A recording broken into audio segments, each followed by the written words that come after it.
Hello everyone, welcome to ABCT classes. So कैसे हैं आप सभी? I hope that you all are well. So जैसा कि हम लोगों ने अपने लास्ट लेक्चर में मैंने बात की थी, chapter number 4 quadratic equation start किया था और उसमें exercise 4.1 question number 1 complete discussion किया था। तो जिन लोगों ने अगर लास्ट लेक्चर मेरा ना देखा हो जो कि क्वाड्रेटिक इक्वेशन का था, सो आप पहले जा कर के उसे देखिए, देन इस लेक्चर पे आइएगा। तो अगर आप उस लेक्चर को देखना चाहते हैं तो मैंने उसकी लिंक डिस्क्रिप्शन बॉक्स में नीचे डलवा दी है। तो जिसे भी देखना हो तो पहले आप जाकर उस लेक्चर को कंप्लीट देखिएगा, तो आपको ये चैप्टर ज़्यादा अच्छे से समझ में आएगा। तो चलिए आज हम लोग अपना नया लेक्चर स्टार्ट करते हैं, जो कि उसके आगे का है, जो कि क्वेश्चन नंबर 2 है। तो क्वेश्चन नंबर 2 में बेसिकली 4 पार्ट हैं। तो आज हम लोग इन चारों पार्टों को जो है पूरा अच्छे से डिटेल में इसका डिस्कशन करेंगे। तो चलिए देखते हैं क्वेश्चन नंबर। क्वेश्चन नंबर 2 क्या है, देखिए स्क्रीन पर देखिएगा। Represent the following situation in the form of quadratic equation. तो इसमें क्या करना है, हमें इस क्वेश्चन में हमें क्वेश्चन वर्ड प्रॉब्लम दे रखी है और हमें क्या करना है, इस सिचुएशन को हमें क्वाड्रेटिक इक्वेशंस में रिप्रेजेंट करना है। तो जैसे कि लास्ट लेक्चर में हम लोगों ने बात किया था क्वाड्रेटिक इक्वेशन क्या होती थी, उसका जनरल फॉर्म क्या होता था क्वाड्रेटिक इक्वेशन का, एक बार रिवीजन करा देता हूँ। ax² + bx + c = 0। सो इसी जनरल फॉर्म में हमको इस वर्ड प्रॉब्लम को रिप्रेजेंट करना है। तो चलिए देखते हैं क्वेश्चन नंबर 1 क्या कह रहा है। The area of a rectangular plot is 528 metre square. The length of plot in meter is 1 more than twice its breadth। तो देखिए इसमें क्या करें, जो area of a rectangular plot, एक रेक्टेंगुलर प्लॉट है उसका एरिया हमें गिवन है। सो एरिया कितना गिवन है, तो एरिया लिख लेते हैं कितना है, एरिया 528 मीटर स्क्वायर। देन उसके बाद क्या कर रहा है, the length of plot is 1 more than twice its breadth. तो जो लेंथ है वो क्या है, 2 टाइम्स है ब्रेथ और उससे एक ज़्यादा है। तो देखिए तो उसके लिए क्या करेंगे हम लोग, तो सबसे पहले तो हमें ब्रेथ पता नहीं है इसके लिए। सबसे पहले लेट करेंगे ब्रेथ कितनी है। Let the breadth of rectangular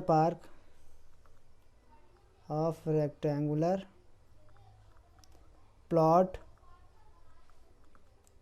B x. अगर ब्रेथ जो है रेक्टेंगुलर प्लॉट की एक्स है, according to question and let the length of rectangular plot be y. Then according to question, देखिए क्वेश्चन में क्या कह रहा है, then length of the plot is 1 more than the twice its breadth. तो breadth कितनी है, टॉइस। हमारी जो लेंथ है, लेंथ कितनी लेट किए थे हम लोगों ने, y. Y is equal to how much, 2 times twice of its breadth. 2x and plus 1, 1 more than twice its breadth, 2x + 1। ये हमारी क्या, ये लेंथ हो गई। और ब्रेथ हमने सपोज की थी स्टार्टिंग में x, और हमें पता है एरिया ऑफ रेक्टेंगल क्या होता है, area of rectangle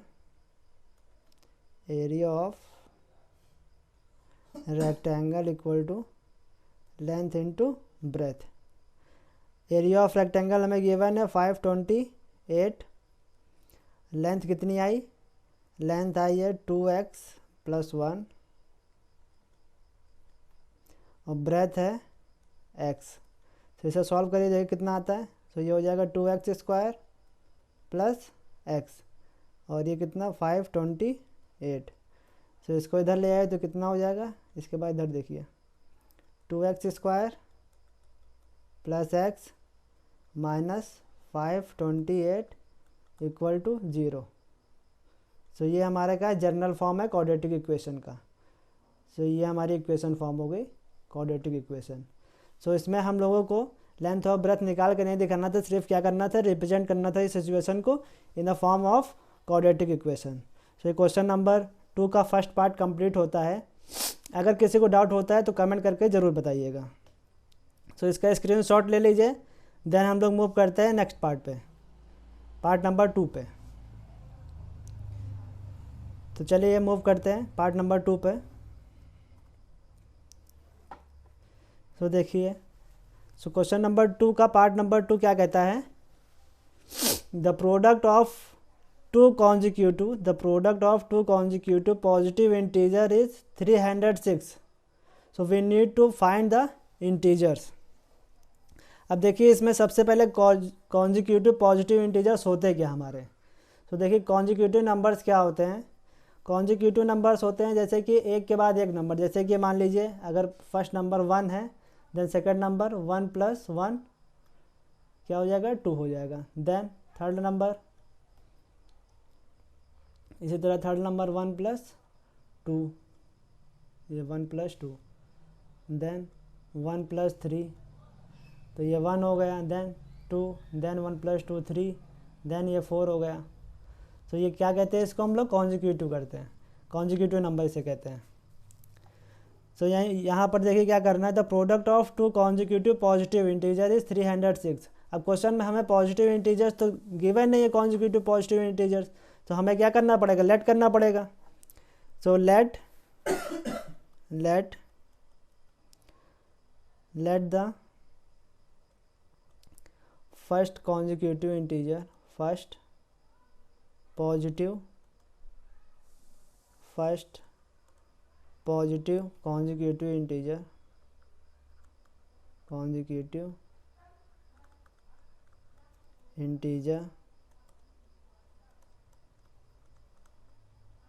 be x। Then second positive integer, then second positive consecutive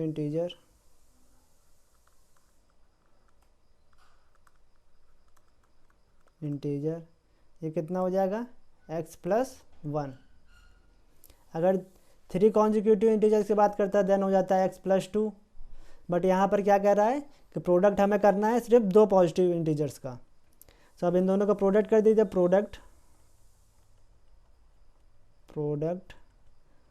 कितना हो जाएगा, फर्स्ट वाला था x × सेकेंड था x + 1।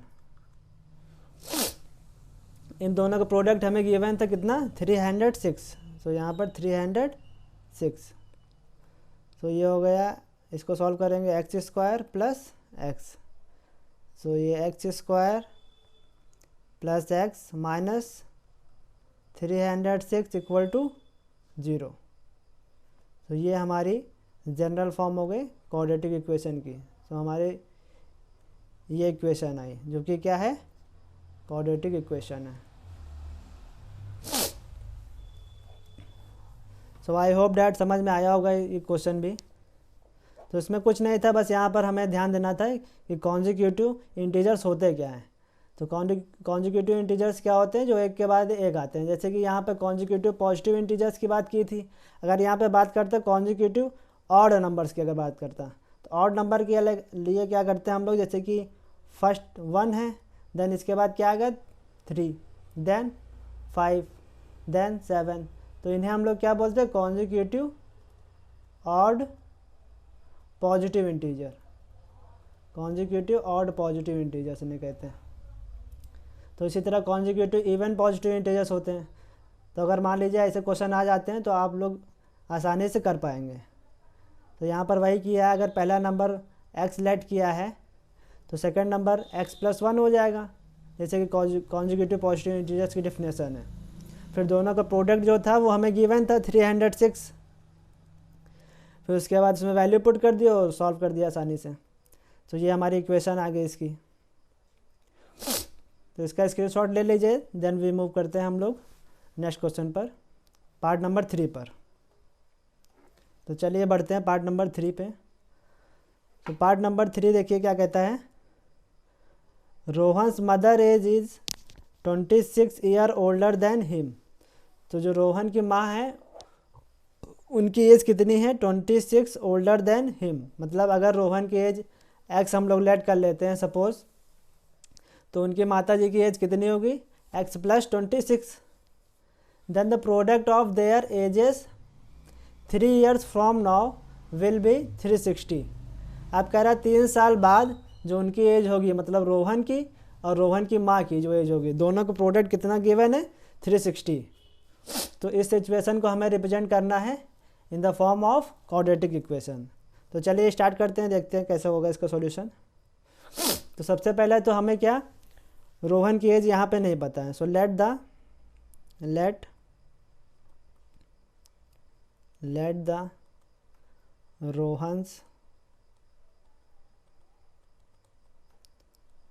Rohan's age be x,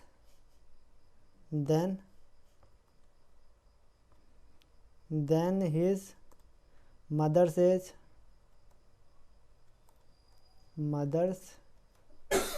age will be x plus 26 according to question। अब देखिए अब क्या कह रहा है, 3 ईयर्स फ्रॉम नाउ, मतलब अब से 3 साल बाद। सो 3 years from now. So 3 years from now Rohan's की एज कितनी हो जाएगी, रोहन्स एज हो जाएगी, एक्स पहले थी, अब 3 साल बाद कितनी हो जाएगी, एक्स प्लस 3 ईयर्स हो जाएगी। इसी तरह रोहन की जो मदर हैं, तो रोहन्स मदर्स एज ये कितनी हो जाएगी, ये पहले थी एक्स प्लस 26, अब प्लस 3 और ऐड हो जाएगा, तो ये कितना हो जाएगा, एक्स प्लस 29 ईयर्स। ये हो जाएगी रोहन्स मदर्स एज। अब अकॉर्डिंग टू क्वेश्चन देखिए, अकॉर्डिंग टू क्वेश्चन, तो क्वेश्चन में क्या कह रहा है, दोनों का प्रोडक्ट। तो प्रोडक्ट कितना, 360 हमें ये गिवन है, दोनों का प्रोडक्ट 360 ये गिवन है, यहाँ पुट कर देते हैं। तो प्रोडक्ट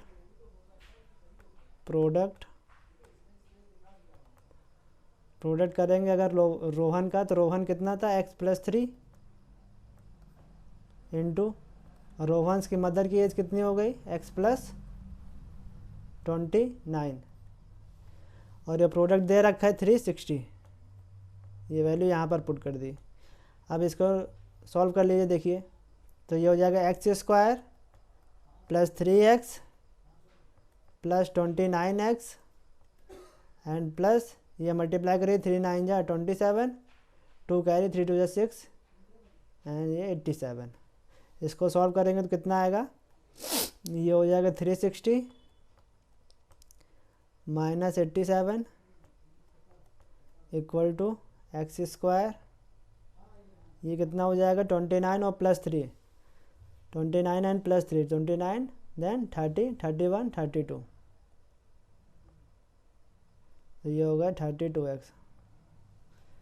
और ये इधर शिफ्ट कर दिया है। अब इसको सॉल्व कर लीजिए, कितना हो जाएगा, ये हो जाएगा 10 माइनस 7 3, और ये 7 और ये 2 273, ये एक्स स्क्वायर प्लस 32x। तो ये हमारी इक्वेशन कितनी आ गई, इक्वेशन आ गई x square plus 32x minus 273 equal to x। तो ये हमारी इक्वेशन आ गई।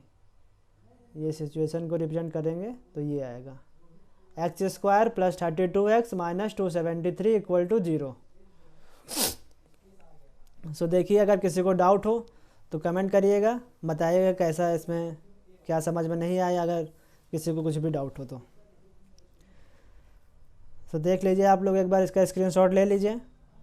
देन मूव करते हैं हम लोग, जो कि लास्ट क्वेश्चन है, मतलब क्वेश्चन नंबर 2 का लास्ट पार्ट है, और इस वाली एक्सरसाइज का भी ये लास्ट क्वेश्चन है। उसके बाद वो मूव करते हैं हम लोग नेक्स्ट क्वेश्चन पे। तो आई होप डैट आप सभी ने स्क्रीनशॉट ले लिया होगा। तो चलिए आगे बढ़ते हैं लास्ट पार्ट पर, जो कि पार्ट 4 है। तो पार्ट 4 क्या है देखिए, a train travels a distance of 480 kilometre at a uniform speed. एक ट्रेन है वो कितना डिस्टेंस ट्रैवल करती है, 480 kilometre at a uniform speed. तो यूनिफॉर्म स्पीड पर 480 किलोमीटर का डिस्टेंस ट्रैवल करती है। If the speed had been 8 kilometre per hour less, अगर उसकी स्पीड क्या हो जाती है 8 किलोमीटर पर आवर कम हो जाती है, then it would have taken 3 hour more to cover the same distance, तब उसको 3 घंटे ज़्यादा लगते हैं उसी डिस्टेंस को कवर करने के लिए। तो हमको इसी सिचुएशन को रिप्रेजेंट करना है general form of quadratic equation में। तो चलिए देखते हैं इसका सॉल्यूशन स्टार्ट करते हैं। कैसे करेंगे, तो सबसे पहले तो यूनिफॉर्म स्पीड जो है, तो लेट द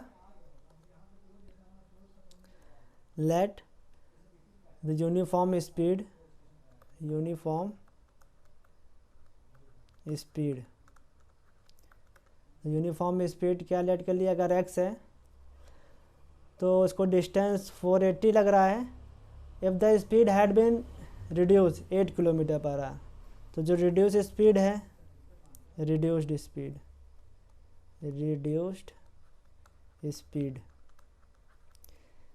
तो रिड्यूस स्पीड हो जाएगी x माइनस 8, ये हो जाएगी रिड्यूस स्पीड। अब देखिए जैसे कि फॉर्मूला आप लोगों को पता होगा, स्पीड इक्वल टू क्या होता है, डिस्टेंस अपॉन टाइम। अगर यहाँ से टाइम की वैल्यू निकाले then time equal to distance upon speed. So पहले देखिए डिस्टेंस 480 हमें कवर करना था यूनिफॉर्म स्पीड पे, तो अगर ये वाला हम लोग टाइम निकालते हैं यहाँ से, t इक्वल टू डिस्टेंस कितनी थी 480 किलोमीटर और स्पीड कितनी थी पहले ये x, तो 480 अपॉन x ये हो गया।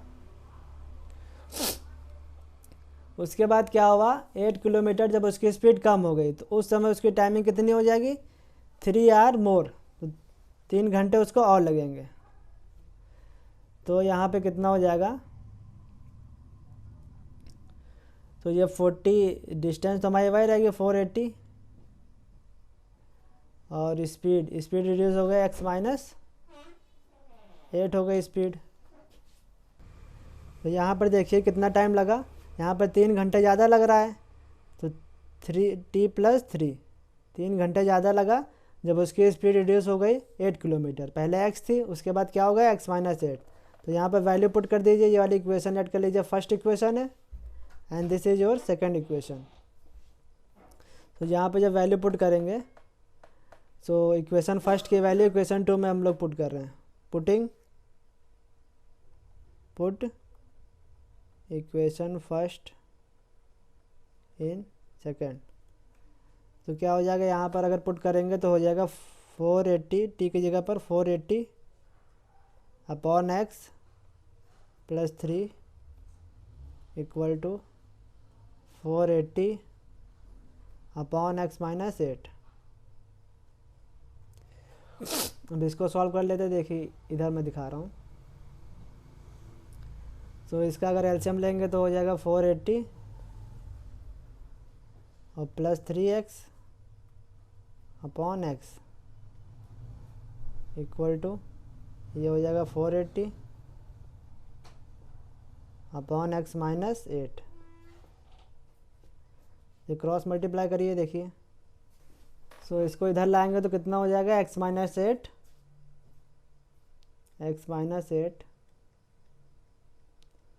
Equal to 480 x। तो अब इसको सॉल्व करेंगे कितना हो जाएगा, ये हो जाएगा 480 x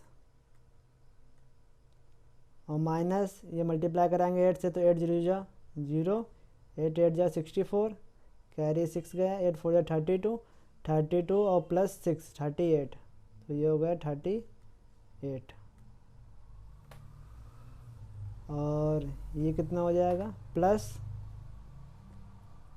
3x square minus 24x equal to 480x।